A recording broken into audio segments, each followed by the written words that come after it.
Good evening, good afternoon, dear friends. My name is Olga Prihodka, and this is Social Talks. We are about to start, and tonight we have our edition with a very, very magnificent, beautiful, charming, and very deep personality.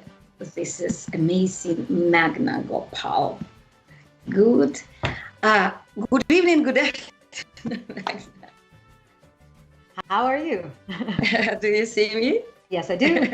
I'm fine. Thank you very much for joining us. And I'm very, very glad to see you and smiling. Safe. And thank you for having me. Yeah.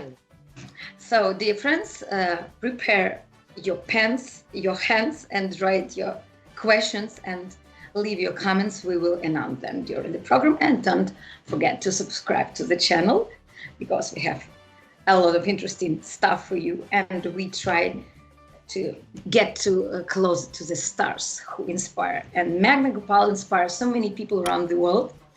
So my first question is, Magna, you were born in India, but you moved to Canada in the young age. Yes. So there you got to know about Latin American culture and salsa in particular. Tell please how that happened when you first time, met salsa on your path, and what was your first impression of the music and of the dance? Well, the first time I met salsa, to be honest, actually, I think it was when I was in Vancouver, and I had heard some Latin music. I'm not even sure if it was salsa. It might have even been merengue or something. But in my head, I was like, "Oh, this is very cool music." But I didn't know exactly what kind of dancing to do to it, so I was just goofing around.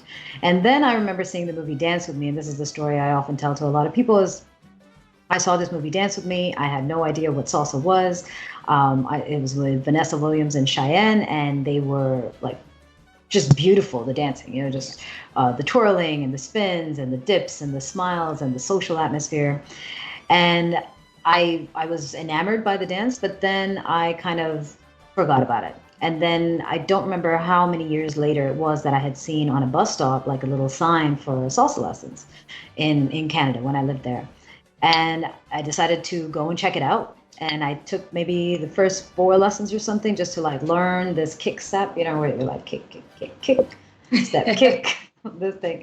So I learned that step, and then that was it. I went to the clubs all the time, and that's how I got into it. The music was intoxicating. The social environment was very captivating. People, just like in the movie, were there having fun, enjoying themselves. The vibe was very positive, and unlike going to a regular nightclub where you have, people kind of with a different intention, trying to pick up guys or pick up girls, and before you know it, everyone's drunk and doesn't know how to speak English, basically by the end of the night. The salsa clubs, everyone was relatively sober. People were friendly, polite, respectful, and everyone there, for the most part, looked like they were just there to enjoy themselves. And that was one of the aspects of this dance that hooked me right away. This movie Dance with Me, I also watched that movie when I started dancing, and my first impression was, oh my God, I know these guys, Luis and Francisco Vasquez, because already I was dancing about 1 year, and Luis Vasquez was in Ukraine. I was like, oh my God, I know these people in this movie.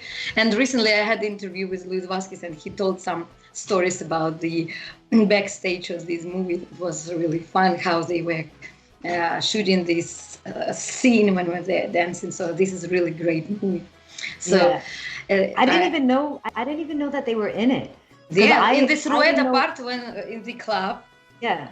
When Cheyenne came with Vanessa Williams, in this Rueda part when this song on the stage, so people dancing. So Francisco and Luis Vasquez and his ex-wife, Joby Brava, they were. See, I didn't know that because when I saw the movie, I didn't know anybody in salsa. I had no idea who was an artist. Yeah. And then by the time I watched the movie again, I still hadn't known anybody. So That's interesting. I gotta ask them next time I run into them. Be like, hey, tell me about that movie. That's the reason I started dancing. Yeah. So, but in your biography, you mentioned by yourself that you started almost with zero background. Mm-hmm. And with your own hard work, you build this career that you right now are top female salsa dancer. So you're very sought after on the salsa scene. So I would like to ask you personally, what do you think more important, hard working or to have a talent? That's a great question. What's more important, hard work or talent? To achieve a great result, especially in the artistic sphere. To achieve a result in the artistic sphere, there are a couple of different elements now, I think. So back in the days when I had started dancing, I feel like there were a lot of people who didn't have access to online social media platforms and all of this stuff. So really, whoever kind of got out there is the only people that everyone else got a chance to see. Whereas now you have this aspect of social media, which allows everyone to kind of get their name out there, which is beautiful, because now we have access to a lot of talent that we might not have otherwise had a chance to see, if not for like technological advancements. However, I think there's like another element in there. It's a combination. It's never really just one or the other thing. It's never just hard work. It's never just talent. It's a combination of that. But there's also one other element which I think people really forget about. So you could be very talented, and that's fantastic. And if someone cuts you a break by inviting you to perform and being like a headliner for an event, and other people get to see you, then you get hired more. Great. You can have some talent and also be very hardworking in terms of going and reaching out to other organizers and trying to get yourself booked, and then all of a sudden you're now building up your own brand through that hard work.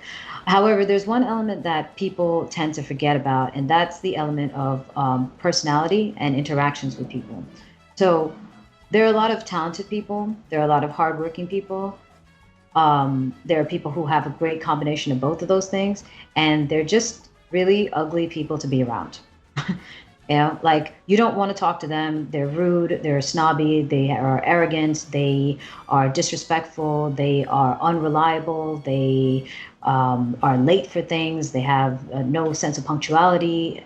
All of those things, like characteristics, their personality, that actually doesn't matter how talented they are and how hard they work, that will eventually break them down. So I think for someone to actually build a career in this industry and in any artistic industry, it is a combination of hard work and talent. And I think you can overcome the talent part through hard work, because you can learn a lot of those things. But in addition to that, don't lose that sense of human connection. Don't lose or build, rather, if you don't have it, build that sense of respect for proper interactions with people. And always maintaining some level of integrity, for yourself and your work and how you deal with people. I think that is the key now. But if you inspire so many people, being very, very special teacher, a unique artist, and you have your own philosophy. What is the core of your teaching philosophy? The core of my teaching philosophy, I would say, is almost like, you ever hear the thing when people say, like the customer is always right, or something like that, or blame it on management? Yeah, the client is always right. Right. So I'm not 100% on that, because sometimes they definitely are not. But I am a huge advocate in my teaching to focus on the student. There are plenty of teachers out there who teach, and the way that they look at teaching is that they say, oh, you know what? You're not getting it, you're stupid, right? Like, I can't deal with these students. Like, I'm trying to teach them and nobody gets anything. And they're sitting there berating the students, kind of like making it look like the student is having the difficulty. And yes, perhaps they are, but that's to be expected, because they're at a lower level of experience than the instructor. So for me, that whole service-focused methodology to my teaching, and the attention that I put to my actual students more than anything else, is why I teach the way I teach. Because if you don't get it as my student, I'm not going to leave you in the dust. I'm not going to sit there and say, you have a problem with learning, you're stupid, you're just never going to get it. I'm never going to do that. My approach is, if you don't get it, what do I need to understand so that I can teach you better? That's my process, and that's my approach. So I think, in terms of philosophy, that's one of the core things in my philosophy is like, I can always point the finger back to myself to see how I can improve, to improve our relationship, to improve your learning, to improve our interaction in this experience, so you can actually grow. Very, very interesting. When you are on the stage, you are mostly right now. Recently, I was also meeting you at different events, but usually you perform on your own. But before, you had different collaborations. I know with Mark Anthony Shepard, my friend, he's right now living in Ukraine, with Shaka Brown, and maybe some more. You may enumerate by yourself, because I just enumerated several dance partners. But why you prefer to teach? You do not have a permanent dance partner like some couples for many years. Adriana, Anita, for example, like, I don't know, also like Maria, Wilmer and Maria, like in Cuban, Cuban style. I mean, you will prefer to teach on your own and perform. Just interesting. Why? So one of the reasons I have approached this career solo is because, first of all, I realized just in dancing that I could learn from everybody, and that everyone was able to bring something different out of me, right? So I enjoyed that aspect of constantly changing and constantly adapting and constantly being pushed. So I never chose to have a strict partner, because I felt limited actually by a partner. I felt like, if I'm with this person, sure, if we work together and we train, and there are other levels that we can get to, but at the same time, we're going to be restricted to the styles that we are bringing to this dance. And unless we're doing a lot of other training and so, there's Mark. Unless we're doing a lot of other training and stuff, then we're not going to be able to expand and grow, right? So I found it a lot easier for me to dance with somebody, create a routine with someone, perform that a couple of times, and then find a different partner who I connect with, who's a good dancer, who has a different style, and then play with their style and do something like that. So I enjoyed that personally. And even though everyone's like, well, you need a partner in this scene. And I was like, well, until I need them, I'm going to do my own thing. So I see. I know this for sure. I watched that so many times, these huge rows of the partners stay on the social dance floor. You are one of the most, favorable and sought after social dance partner, if to speak about social dancing. Open a small secret. What makes you so exceptional as a follower? Why these guys are so crazy? I know some of my friends, even from Ukraine, where the concept, no, I need to go and grab Magna Gopal for sure. These huge rows of the guys, really standing and waiting for their turn. So for social dancing, if I had to explain why I would be one of the most sought after social dancers, I think it comes in a couple of different ways. So one would be the element of reputation, right? So people are like, oh, she can follow anything. So whatever move you do, whatever style you dance, you feel like if anyone could follow it, Magna should be able to. So they want to try everything out. There's the other element of my reputation for always inserting my own interpretation of things, always playing with the lead, always redirecting things and doing stuff that is very, very unexpected. So they also know that it'll be a different dance from what they would have with anybody else. So there's that curiosity of like, what could happen in this dance? And then I would say the other element would probably be the fact that when I dance with somebody, that moment, I am 100% with you and nobody else. I don't care who's watching. I don't care if there are cameras. I don't care if we're in an empty room. Like the only person that matters to me is my partner, and that's it. For that 5 minutes that I say that once I've said yes to you, that time that we're together is all about us. So sometimes what we find in the social dance floor is a lot of people who are dancing and they're just kind of like maybe they're paying attention to everything that's happening around them, or even if they're not paying attention to everything that's happening around them, they're not even necessarily present with their partner. They're just kind of here, but like not here, right? And so for me, I'm very, very connected. I'm very present. You're there. I see. Yeah. And I think that's something that we all enjoy and appreciate when it comes to any type of interaction, right? Like once we say yes to somebody or we ask someone to do something with us, we're hoping that they're going to be 100% present. And so when we can see that, even when we're watching another couple dance and we can see their interaction, we're like, wow, look how connected they are. And look how she's connected with this guy, whatever. Then you feel like it's not even necessarily about the dance, because it's not about necessarily super advanced dancers that are lining up to dance. It's just someone who wants to be connected, who just wants to be seen, Yeah. So when I was preparing for this interview, I was searching in the global search, and if to put in the search Magna Gopal social dancing, I would say 90% of the videos Magna Gopal and Terry. So shall I ask you, who is your favorite dancer on the social dance floor? Favorite dancer is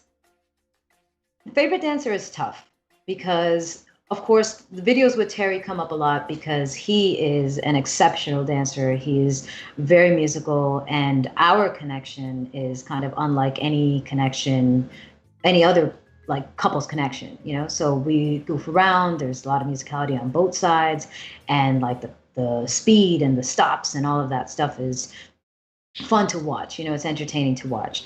So that's probably one of the reasons why we come up a lot. However, in terms of favorite dancers, I don't even really get to dance with Terry all that often. I barely get to see him, with the exception of a couple of events a year.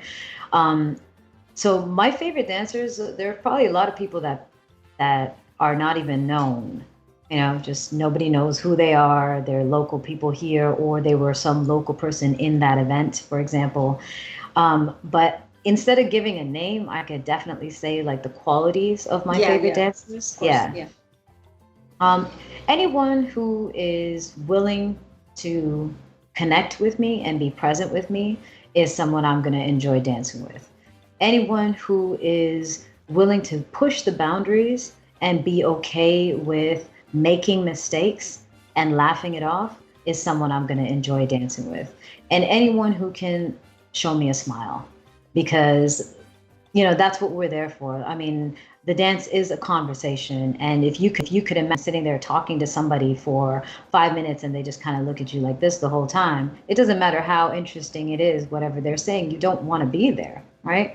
So when someone smiles at you, even if they don't even speak the language, and they're like, oh, a bird was flying a beautiful sky, and you don't even think they're speaking so simply, but they're so excited, they're so happy, they're so present, they just want to share that simple thought or simple thing that they saw with you. It makes that moment so special. So for me, those are the things that are important to me when it comes to saying someone is fun or a favorite or pleasant to dance with. But besides being a great follower, you have a great leading technique as well. And I would like to ask you, how did you manage to learn to lead as a male partner? And do you think it is obligatory or very important for teachers to learn both parts? Or it's like not so necessary because you're a great leader. I watched the videos. So when it comes to learning the opposite role and whether a teacher needs to learn both parts, I really say it depends on what your focus is, right? It depends on what you want to do, what you feel comfortable with, and what you want. I'm talking about this video. Oh. Oh yeah, that was a fun dance. So my lead is also very unconventional, kind of like my following is very unconventional. I do a lot of different things. I play with momentum and weight and force and things like that. Like like my leading is more about physics than it is about moves. I actually don't have a lot of moves. I try and take Super Mario's classes and then I forget. Like at the end of the class, I'll get it in the class and then I'll just completely forget. He is a man of 1 million combinations. Moves. Yeah, exactly. So for me, getting into leading was just to play around. Like for me, it was, well, I can dance with all the guys, and sometimes I'm just waiting here to dance with somebody, and there's not enough guys to dance with, you know. So I started playing around with the leading part, and again, because my following already pays attention to momentum and weight shifting and how to like redirect that, I started doing the same thing with leading because I didn't know that many moves. So I was like, okay, how am I going to make this a fun dance for my partner and for myself without knowing that many moves? So the leading ended up being something a little bit different. Now, as for teachers, for them to know both roles, I don't think it's absolutely necessary. Just like I don't think someone who's teaching salsa must absolutely know the history of like Afro-Cuban history and all the instrumentation and what is this rhythm. I don't think you need to know all of those things. But whatever it is that you have a passion in, because we all have different niches, like within salsa, salsa is a niche, but within salsa, there are different elements that we are drawn to. Whatever it is that you really enjoy, I think you should focus on that and try and master that. You don't have to be a jack of all trades. You don't have to learn everything and learn everyone's role. But if you are going to be a follower and you want to talk about following and styling and all that stuff, then know your stuff. You know, you don't have to know how to lead. If you want to be a social dancer, like for me, social dancing is very important to me. So it makes sense for me to understand what the lead is doing so that I can then explain that better to the follower on how to play off of it. That's the only reason. But if I just wanted to be me as a follower in the dance, then learning the lead part doesn't really, like, why, right? I could be focusing on bettering my follow instead of learning another skill, you know? Oh, sorry. Okay. What do you prefer more, to teach, to perform, or to dance social? That's a it varies. It's changed over the years for sure. When I first started dancing, it was all about performing and social dancing. That's like all I wanted to do. Then after some time, once I started teaching, then I loved teaching. Like teaching is my highlight. Like I love being able to take information and then translate what I'm able to do with my body in a way that would help my student understand that too. Like that's so rewarding. Second to that is social dancing, because again, it's this 5 minutes that you get a chance to interact with somebody and you get to give them a piece of you, you get to take a piece of them, and you get to build something together, you know? And we have relationships with people for years and we don't get to build anything sometimes, right? So salsa and any social dance really gives us this opportunity to do that every 5 minutes, which is also exceptionally rewarding. So that's number two. And then performing is the third, where there was a time where I really enjoyed it. And then after a few years, I realized like how much I would just get stressed for going on stage. Like I have a 3-minute show, but all day I'm like, okay, what am I going to eat? I don't want to feel bloated, you know, like I have to dance. I have to be careful how much I'm dancing so I don't injure myself before my performance, you know, like tech rehearsals at this time, like so many things that I'm like, oh my God, that's so stressful for just 3 minutes on stage.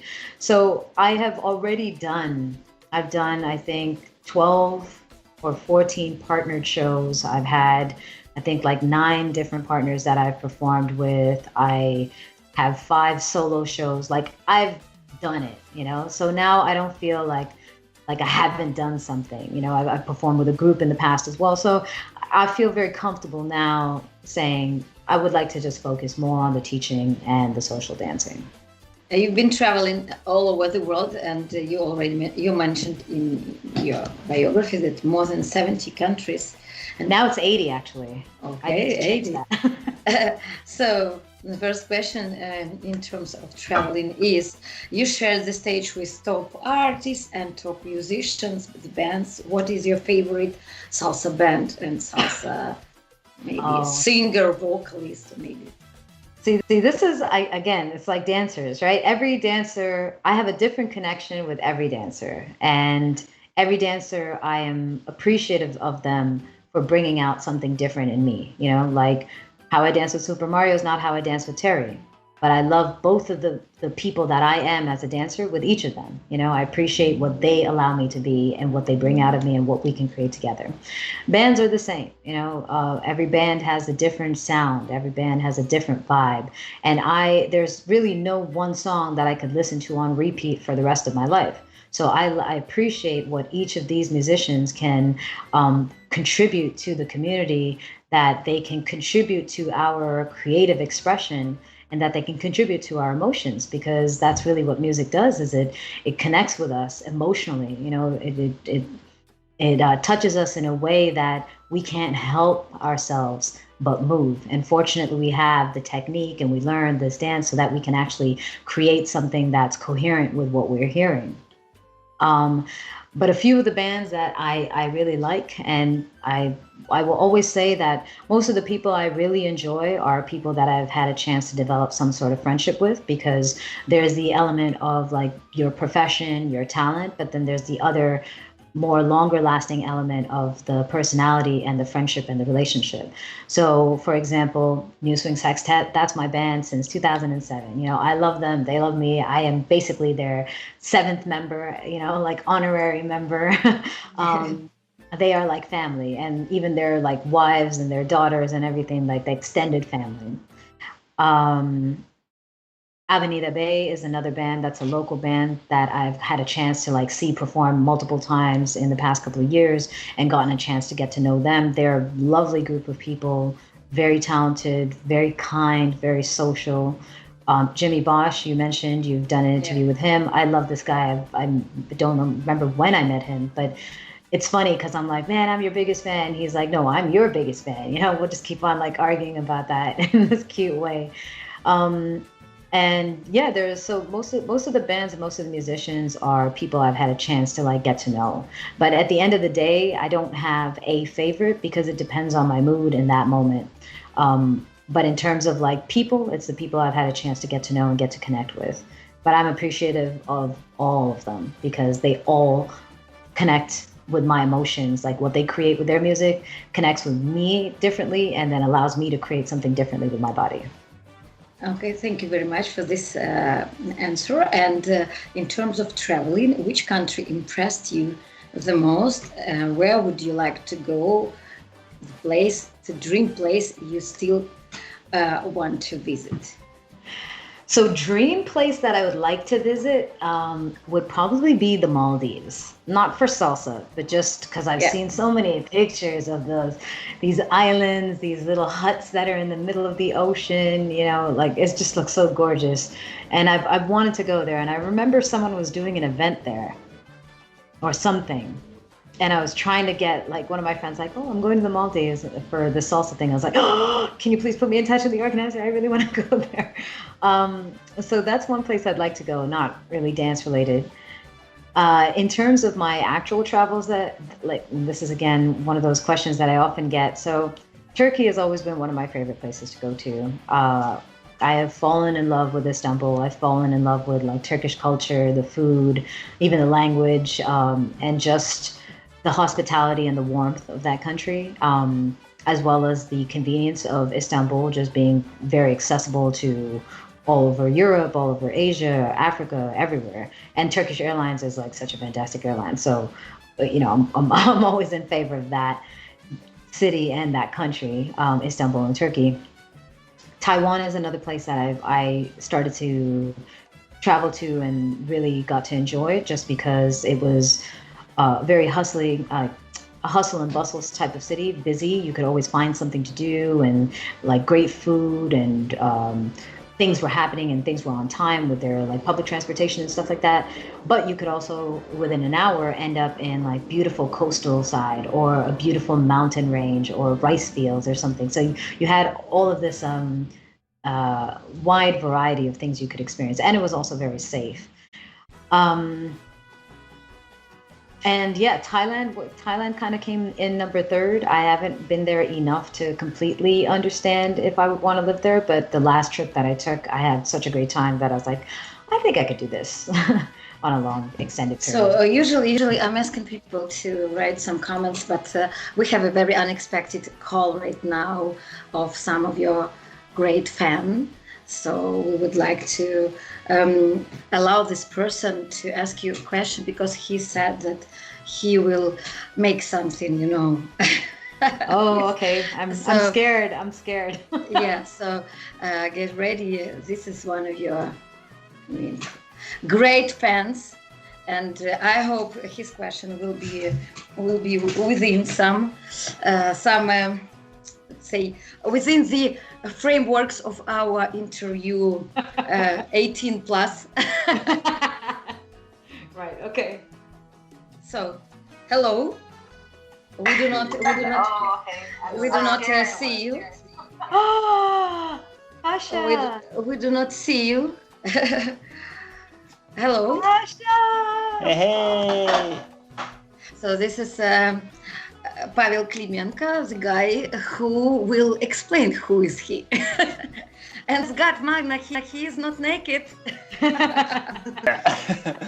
And would you mind if I smoke the best shisha in the world during our conversation? Yes, of course, it's the Pasha Shisha session. It's Inakis shisha, by the way.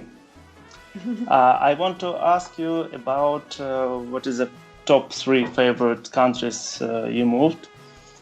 But Olga asked you about this. And someone else wants to ask you questions. Someone you love more than me. And, sorry. That's Vika. Yeah! And you thought who? I knew it was you. I knew it was you.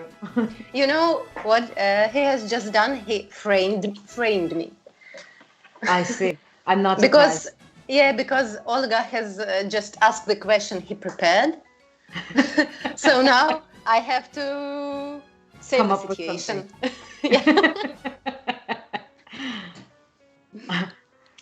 Okay. I'm a little bit prepared as well.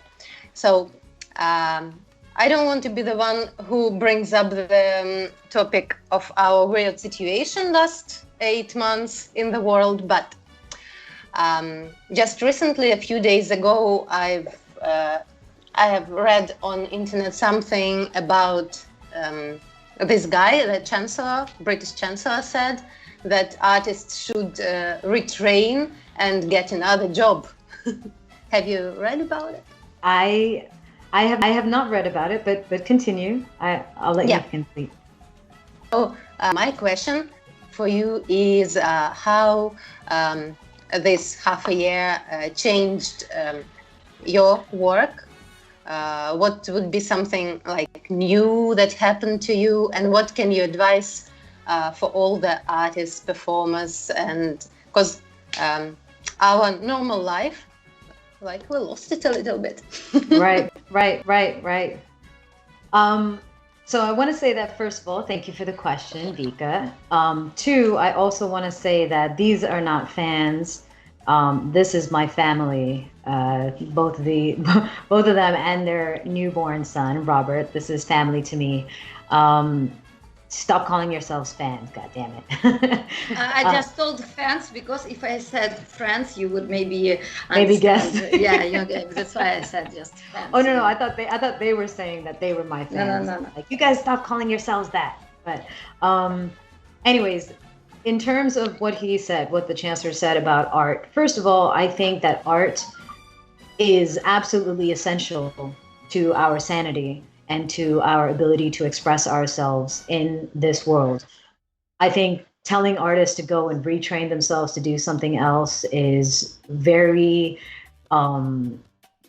callous. It's really lacking feeling, but it's also not just insensitive, it's also lacking an understanding of what actually ties communities together. In fact, most of the time it's art, it's music, it's dance, it's seeing something beautiful, it's photography, it's all of these things that we create as artists. And even sitting at home, like, what are we doing in our free time, right? We're sitting there watching movies.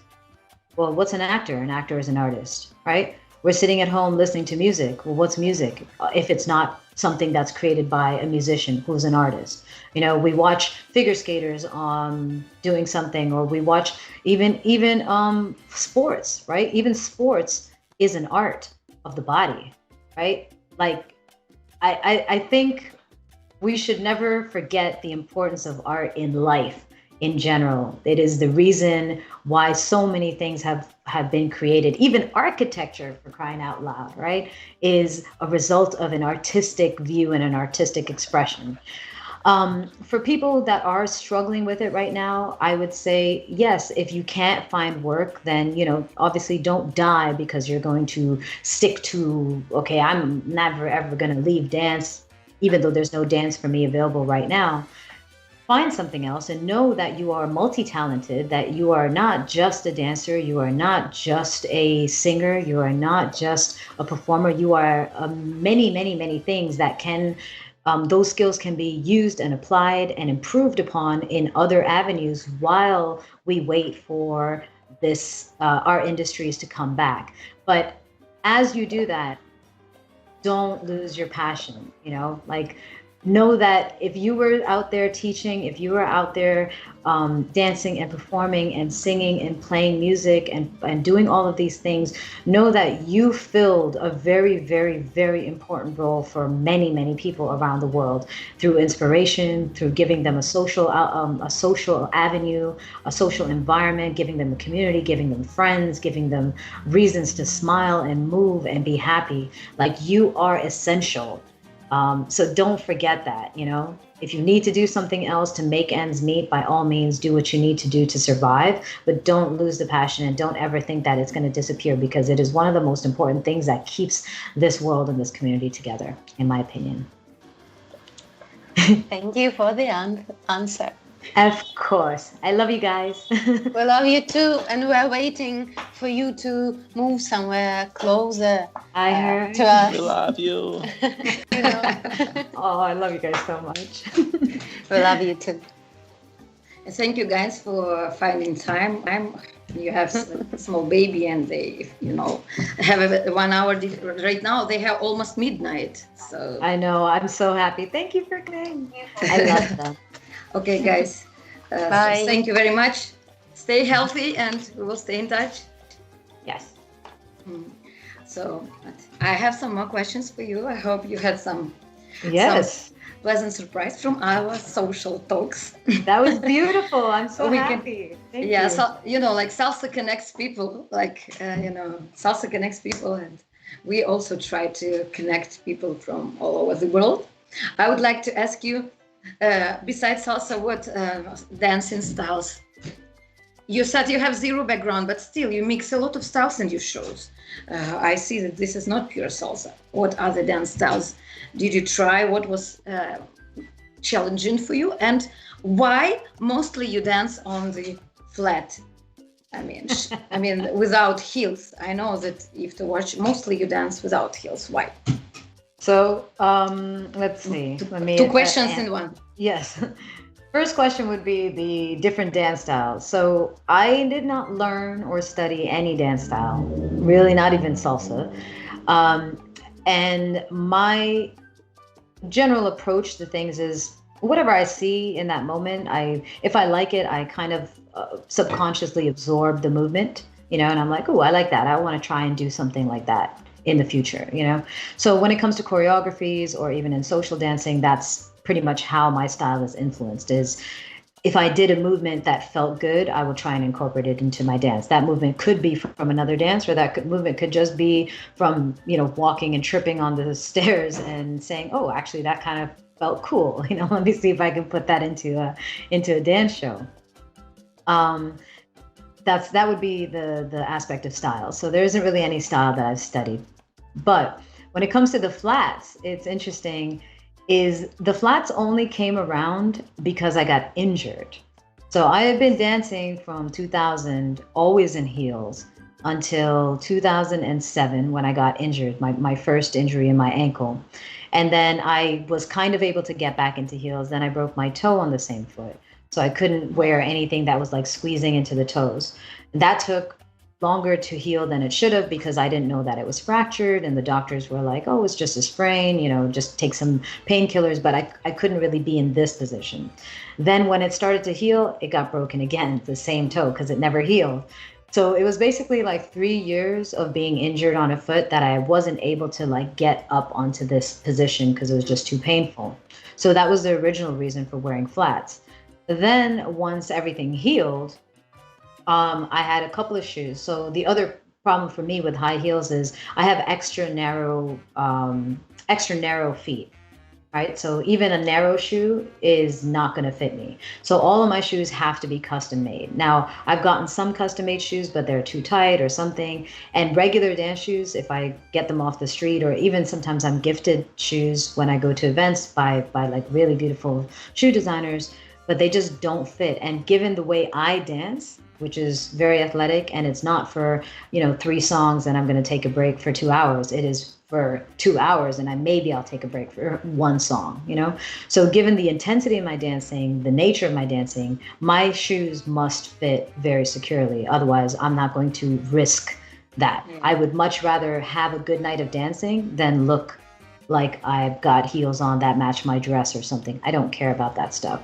So that was one of the other reasons with the shoes, is because the shoes that I had custom made, the one company that I used to go to, they discontinued my shoes. So then I had to try and find them.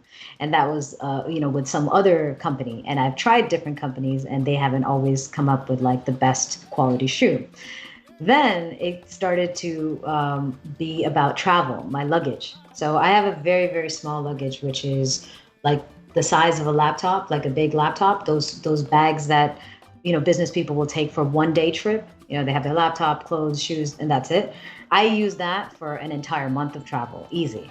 So when I think about how I'm going to pack, if I'm going for a weekend, I'll take heels with me. But if I'm going for a month, 1 pair of heels, I can take 4 shirts, So for me, it's a matter of practicality at the end of the day.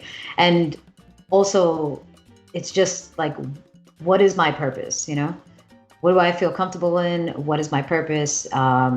Do I need to look a certain way, or do I just want to be able to dance? True, yeah. So the heels to the flats is not, I can't dance in heels.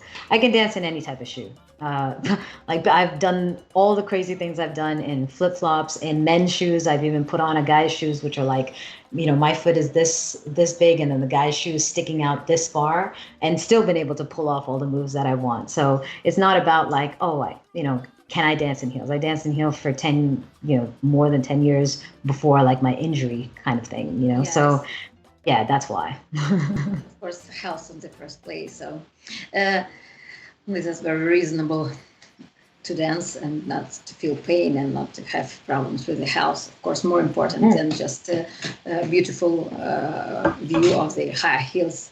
Right. And I know that you were also like an assistant choreographer in the dancing movie called Mano. Yeah. Right? Yeah. I personally watched the commercials. Very, very, by the way, impressive commercial. You look stunning there. Where is possible to watch the full version of the movie? And can you tell about this experience, about the shooting and about being like at the backstage? So that movie has actually had a very long story behind it. It was originally a script that my friend had wanted to create, and that was, I think, 2005 when he started writing it. And 2007 he did Mano, which was the short film, and that was the one that I was an assistant choreographer for. It was a much smaller production. I think ultimately it was a 20-minute film or something, which did win some awards in like Cannes Film Festival and stuff. And then it took a very long time, like 10 years or so, to make that into a feature film, which is the film Shine. And I think there were like a whole bunch of elements in, getting funding for the film that took a lot. That had requested that the movie be changed, that the script be changed, certain people get included in it, and things like that. So it was a long process. I was not involved through all of it, but Anthony Nardolillo, who's the director of that film, is like one of my closest friends. So I did get to hear about like all the struggles and the ups and downs that he had to go through to get that film completed, which is still to me a very impressive feat. I'm very proud of him for doing that. But I really personally would like to watch the full versions of, if you know where to get it. I would like to be. Shine, you can find the Shine, yeah. Yeah, the mono, I don't think it's out there anymore. I don't know where. I know it was on YouTube for a little bit of time, but I believe it got removed from there. Okay. So, yeah, I'm sorry. Yeah. So no. But did you ever think about the acting career? I mean, right now I hope we will see on the screen some pictures of you. You really look like a Bollywood star sometimes. I'm sure you will have a role of some Bollywood princess, lead female actress. Did you think about acting in some? I don't say only Bollywood movies, right, but in general. And second part, do you like Bollywood movies? So let me answer the second question first. Do I like Bollywood films? I used to watch them a lot more when I was younger, like when I was living with my family. My parents would watch something, I would watch them. But I can't say I've really even watched anything like in many years. I don't even want to say how many years, but it's been a long time. As for the acting career, I don't know. I never really thought of it. I wasn't sure how it would be to get into it personally, because I know you've got to get an agent, and there's some schools that you have to attend to train for it and all that stuff. And I just wasn't interested in the investment into it, But if there was an occasion, like let's say, Olga, you're like, oh, you know what? I'm going to make a small film. This is going to be this love story or this adventure story. And Magna, I want you to play the role of this person. Like, yeah, I would try it, Okay.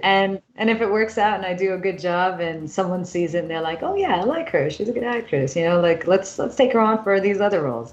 Then yeah, I would do it. But I'm not in a position to like invest. It's the same thing with modeling. I have some amazing friends who are fantastic photographers, and I've done like some really cool photo shoots, and people are like, oh, why don't you model? I'm like, yeah, you need an agent, you need a portfolio, you need like to set all this stuff up. And I like it, it's fun, and I don't mind doing it with friends who want to kind of like exchange, right? Like you get the experience with this and I get photos out of it and we get like some cool shots. I don't mind doing that, but I don't feel like that's a good investment of my time. I see. Well, think over, because you really look amazing on the pictures. You have a beautiful smile, and you are beautiful. Have you have say constitution like a model. What is your height? It's not a secret. What is your height? I am 155 centimeters, so 5'2". Well, so it's like I don't know, maybe some new fashion on the models will be for kids. Yeah. Right. Okay. By the way, you have a very good sense of humor. You always smiling on the pictures, and I saw you personally at the events. You are like in the middle of the process all the time, active, smiling, very positive. And do you have sometimes some sadness moments, and how are you get over that? Do you have some remedy to stay alone or that's an excellent question. Yes, I am generally very positive and smiling and jovial. And do I have sad moments? Yes, of course. There are plenty of moments like that in my life. The reason I am the way I am when I go out in public and I'm social with other people is because what I'm going through, you don't deserve to go through it. If I'm upset about something, you didn't do anything to deserve that. You didn't make me mad. You're not the reason that that this or this happened in my life, So I don't want to burden other people with whatever it is that I'm going through. And in fact, I realize that if I come with just a hint of positivity to my interaction, my social environment, and someone else receives that, most of the time they flip it and they give it back to me tenfold. And so whatever I was feeling, if I was feeling down, if I could just find a way to create like a small smile, the big smiles I get back from them make my smile bigger. And it helps me to get through a lot of like other difficult things in my life. So I have found that in general, in private, I'll deal with what I need to deal with. But when I'm out in public, when social with other people, I try to respect that they were not a part of the process, that they did not sit there and do any harm, that they don't deserve to have their mood brought down. They don't deserve any of my negativity. They don't deserve any of my resentment, and that if I can just control whatever it is that I'm experiencing, and if I can give them something positive, usually they will take that positive and bring it back and give it 10 times more to me. And it'll make everything that much better. What other hobbies do you have beside dancing? Victoria mentioned about the pandemic, the changes of the plans. Right now we are not making concerts, but still you have some other hobbies beside dancing. So hobby, I love fitness has always been a big thing for me. So I'm generally pretty active. So since dancing has really, there's no social dancing here either, I've had a chance to get more into fitness and explore fitness in a very What about this? Are you a shooter?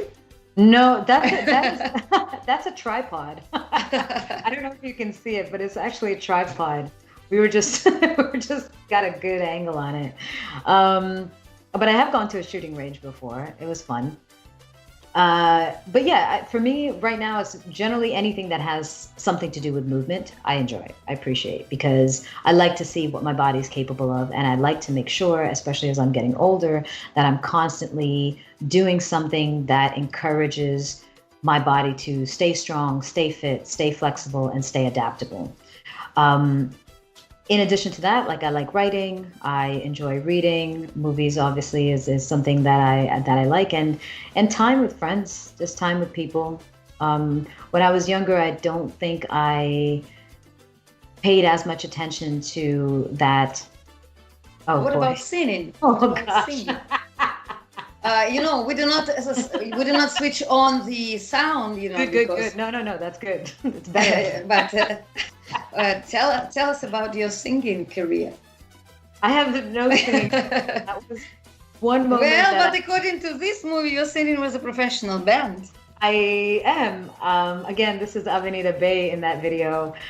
They're a lovely group of people, and they gave me this opportunity. I don't even really remember exactly how it came up.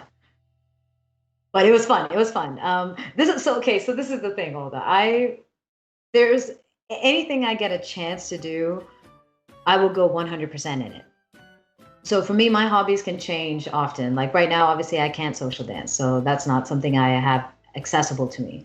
But we started playing sports over the summer, and with a group of my guy friends who are dancers. And I don't play football, but we've started playing football, and I got really good at the football, I learned how to throw it better. I got so many injuries from it also. I don't know if that's a good thing or a bad thing, but I got very much into it. And then I started training for that. So when I would go to the park, I would practice sprints, make sure I can get one place to the next place fast so I can play football better. Not because I plan to become a professional football player, obviously, but just so I can make the most of my time doing that thing. When I did the singing thing, I had this opportunity. I was like, you know what? I'm going to get these words down. I'm going to feel it out and try not to be stiff on the mic. And if I screw up, I screw up, but I'm going to make sure I have fun with it. So same thing with that. I played for New Swing Sextet, I played the xylophone introduction for My Favorite Things, and that was something he gave me the notes to the night before, and I practiced it on my phone. on an application, a xylophone app, and then I went there and I was like, ding, ding, ding, ding, ding, ding, ding, ding, ding, ding, ding, like, so um, I'm easily entertained. I am eternally curious, and I can find the good in everything. And I think that makes life not only more bearable, but also so much more interesting and fulfilling for me. What dreams you still have not realized yet, and you are dreaming of? I would love to get more into public speaking. That's something I've already kind of touched on. I did the TED Talk a couple of years ago on the benefits of rejection. That's on YouTube. I would like to do more of that because I feel like there's plenty of lessons that I've learned through dance about human interaction, communication, relationships, how to navigate hierarchical relationships, just presence, physical presence, how to use your body in a way that commands attention, how to effectively communicate with other people. Like there's so many things I've learned that I think I can present to an audience that's not in dance and help them understand different approaches to the same issues that we're all dealing with in some way or another. So that's one thing, that's one of my dreams, is to do more of that, public speaking. Coaching I've now gotten into, and a little bit more so because we're stuck at home. So online coaching for just changing your mindset. Like, how do you approach life? How do you deal with something as severe, as unpredictable as this pandemic? How do you deal with losing your job? Who are you? What's your sense of identity? Same thing with understanding movement, how to find ways to honor your body, honor this vehicle, this vessel that allows us to do all the things that we want to. And then finally, how do you communicate? How do you deal with the people in your life that you were connected with, that maybe you lost connection with because of not being able to see them, and the other people that you have now built a connection with or built a relationship with as a result of the restrictions that we have in place. So there's a lot of coaching that I do on those lines, obviously, aside from salsa dance training and private lessons. But mainly what I'd like to do is get a bigger platform to take this message of being empowered, which is my sub-brand, Empowered with Magna, is being empowered not just in your mindset, but also in your body and also in the way you communicate, and taking that around the world.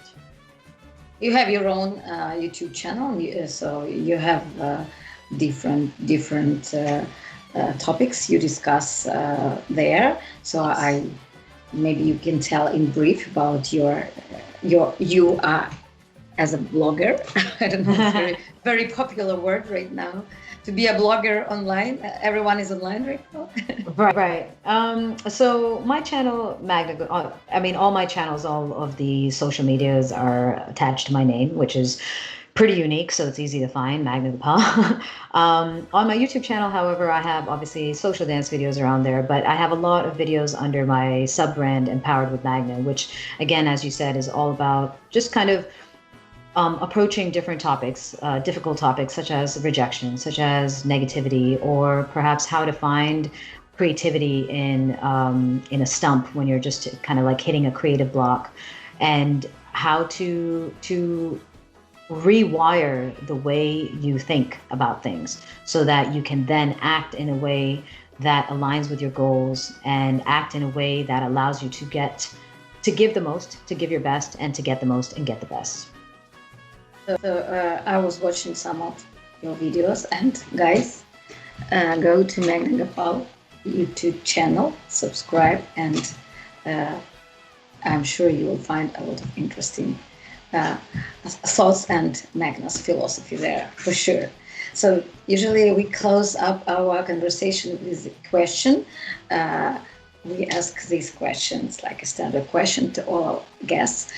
And my question is, what is absolute happiness to you? Oh, wow. It's so deep. Why can't we do this earlier? Well, absolute happiness.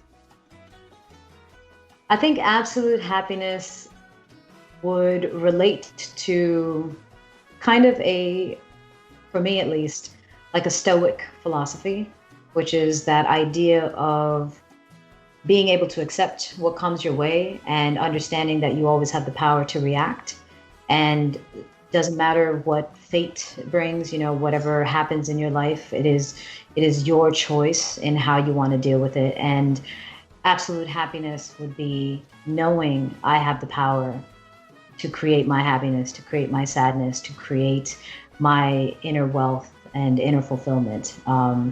And that does make me happy, because I think when we feel like, not necessarily that we have to be in control, because that sometimes doesn't give us a sense of happiness, especially when we lose control, but to know that we can always change our mind, that we can always look at things differently, that is a power that we have, that each of us has individually, and that we always have a choice of reacting, in a different way.